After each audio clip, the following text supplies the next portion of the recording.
Hi friends, this is sorry cinema bus அப்டேட்டில் ஒரு சூப்பரான எக்ஸைட்டிங்கான அப்டேட்டோடு வந்திருக்குங்க.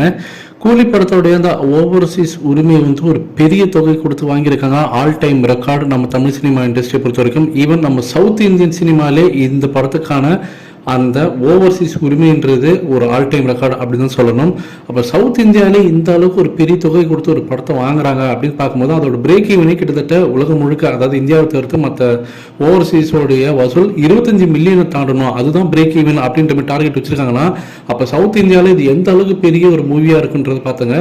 இது சம்மந்தமாக நம்மளுடைய சோர்ஸ் கிட்ட விசாரிக்கும் போது 25 மில்லியன்றது சர்வசாதாரணமாக வந்து வசூலிக்க முடியாது, அது ஒரு பெரிய டார்கெட். அது அப்படி பார்த்தாக்கா இவங்ககிட்ட என்ன பிளான் இருக்குது, அப்போ ஓவர்சீஸில் ஒரு பெரிய மாசான ஒரு ரிலீஸ் இருக்கணும். அப்படி இருந்தால் மட்டும்தான் 25 மில்லியன் ஓவர்சீஸில் இந்த படம் வந்து வசூலை குவிக்க முடியும்.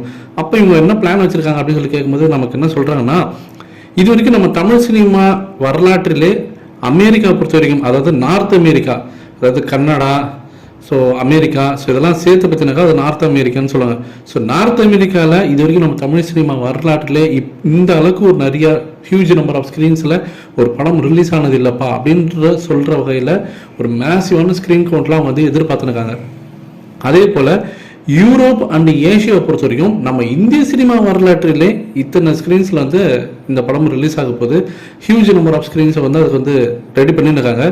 ஏஷியா ஆப்வியஸ்லி பார்த்தீங்கன்னா மலேசியா, சிங்கப்பூர், இந்தோனேஷியா, ஸ்ரீலங்கா அப்படின்னு வரும்போது முழுக்க ரஜினி சாரோட ஆதிக்கம் தான் இருக்கும். ஆனால் இந்த தாட்டி கான்சன்ட்ரேட் பண்ண போகிறது வந்து யூரோப்பில் பயங்கரமாக கான்சன்ட்ரேட் பண்ண போகிறாங்களாம். இது வரைக்கும் ரிலீஸ் ஆகாத கண்ட்ரீஸில் கூட அதை ரிலீஸ் பண்ண வைக்கணும் அப்படின்றதெல்லாம் அவங்க மும்முரம் காட்டியிருக்காங்க. இது இல்லாமல் இந்தியாவில் இருக்கக்கூடிய அனைத்து ஐமேக்ஸ் ஸ்க்ரீன்ஸ்லையும் பார்த்தீங்கன்னாக்கா இந்த படத்தை வந்து ரிலீஸ் பண்ணணும் அப்படின்ற மாதிரி இப்போ பேச்சுவார்த்தையில் ஈடுபட ஆரம்பிச்சிட்டாங்க. இந்தியாவில் எத்தனை ஐமேக்ஸ் ஸ்க்ரீன்ஸ் இருக்கோ அத்தனையிலுமே இந்த படம் தான் ரிலீஸ் ஆகணும், வார் செகண்ட் பார்ட்டுக்கு போகக்கூடாது, இந்த படம் தான் ரிலீஸ் ஆகணுன்றதில் சன் பிக்சர்ஸ் இப்போலேருந்தே அதற்காக திரையரங்கு உரிமையாளர்கிட்டையும் அங்கங்கே இருக்கக்கூடிய டிஸ்ட்ரிபியூட்டர்ஸ்கிட்டையும் இந்த பேச்சுவார்த்தையில் வந்து பார்த்தீங்கன்னா பேசி இப்போயும் ஸ்க்ரீன்ஸ் புக் பண்ணவும் ஆரம்பிச்சிட்டாங்க. ஸோ இது வந்து ஒரு மேசிவான ஒரு டீல் அக்ரிமெண்ட் நடந்திருக்கு. ஸோ கண்டிப்பாக இது சம்மந்தமாக சன் பிக்சர்ஸே வெகு விரைவில் பார்த்தீங்கன்னா ஒரு அஃபிஷியல் அனௌன்ஸ்மெண்ட் கொடுப்பாங்க அப்படின்ற மாதிரி தான் தகவல் வருது. நீங்கள் எந்த அளவுக்கு எக்ஸைட்டடாக எதிர்பார்த்து காத்திருக்கீங்க அப்படின்றது கீழே சொல்லுங்கள் ஃப்ரெண்ட்ஸ்.